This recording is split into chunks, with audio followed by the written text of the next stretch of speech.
This is actually a tie job only, Tim. Kicked out again.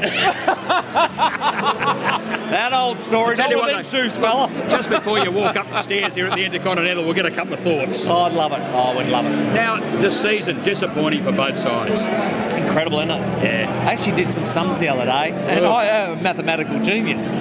But if we combined our win-loss record, we still wouldn't make the 8. Thanks for that. We'll be off now. Shocking. Oh, it is shocking. And it was, I mean, it was unexpected too, wasn't it? Surely both sides expected more games and maybe more out of more players.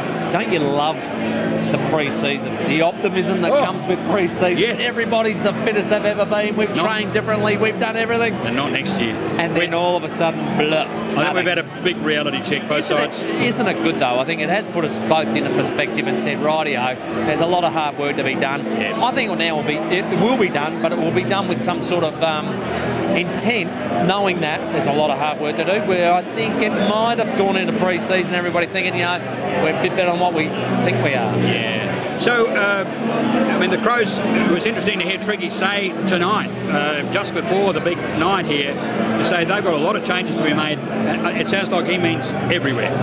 Yeah, well, I think both clubs are looking at that, just going, you know, look, we've got to improve on every level. And I think that's important to do that, because you and I as people, we might be doing our job, and as bloody good as we are, you've got to look at yourself and go, how can I get better? Yeah. And if you don't, then get out. And maybe how do you fit into a dynamic where everybody's trying to get better? Well, this year, for instance, Matty Primus, I mean, everybody talked about it. You talked about it on the air. He didn't have enough cattle on his coaching panel for a start. Can they improve that next year? Will they improve that? Well, they will. I mean, part of that AFL bailout has been about getting our football department right. So that will happen. That'll be terrific for Matthew. He will then grow into being a coach. He's learned a lot of lessons this year, as all first-year coaches do. As much as you think you probably got a grasp on it, you do learn a lot in your first year. So he'll become better. Everybody in the club will become better, because we're all on edge now. Yeah. And do you see him pulling? Do you see the club being able to get the right people to assist him? It's a big, you know, it's a pretty big ask, isn't it? And it's a big ask. It's a market that, you know, there's a lot of people looking for the right person. It's funny, like last year, as much as we may have wanted some people, the market was in favour of the assistant coach, and they were sought after. This year it's a bit different, but I think you do have to headhunt, and you do have to get the person that you want and put a compelling case in front of them. So I think the club's done that, and I think we'll see a good team around Matthew next year. So do you see Port Adelaide maybe going definitely on the improve? You have three wins, please. Yeah. Silly question. We can improve. Yeah. Surely to God. And look, the Adelaide Oval thing was a terrific testimony to what's been happening, and the whole decision to go there. We can see that that's going to be right in the future. What we have to do is make sure we get it right in the next 2 years before we get there. Because if you're not producing then, you know, you can't expect 30,000 if it's just the same old. But wasn't that exciting? How exciting was it? It was amazing, really. It was you know, I was calling the game, which I was very privileged to do, but there was just this goal that was kicked. The crowd went up behind the goals on the hill, and I said, flashback to the 60s. You know, it was sensational 60s right in front of us. I was there in the 60s. It was amazing. Watching those. I remember you on the half-forward flag. 50,000, 60,000. I mean, you shouldn't have been streaking, Keith. No. You've got to stop that. Spur of the moment thing. Now, to the night tonight, we're talking about it before we know who is the champion. Is it a bit of a one-horse race this year, or can you see a smoky?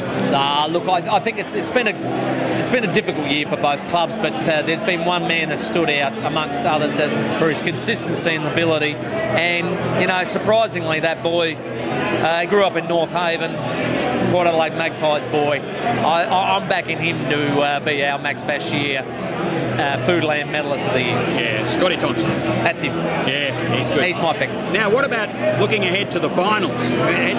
Rennie reckons this is one of the most exciting final series he's built in years and years. How do you feel?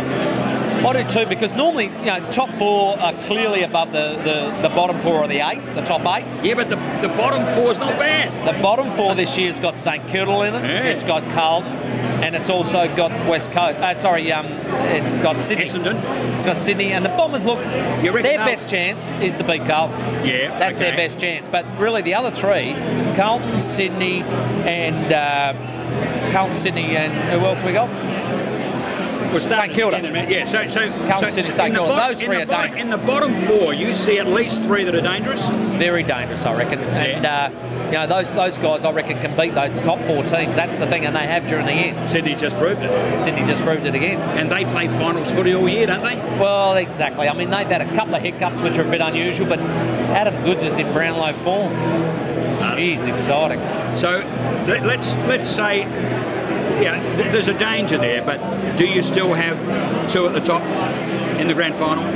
Look, Collingwood and Geelong look like the two teams, don't they? Yeah. They really do, and I think but Hawthorn are the smoky because they're the unusual team.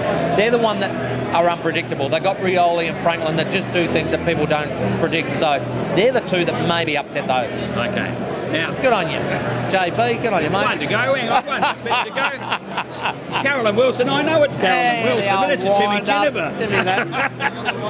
One more thing. Oh, Brownlow. Got a Brownlow? I have. I'm going Gary Ablett. I just think he's had a magnificent year in amongst a team that probably wouldn't be able to catch the umpire's eye. I reckon he'll win it on 2 votes. You know, the twos, all the twos. All the twos. He's always in there. He'll get 15 twos and 3 threes. Thank you. You heard it first. Thanks, Tim. Cheers, mate. Good on you.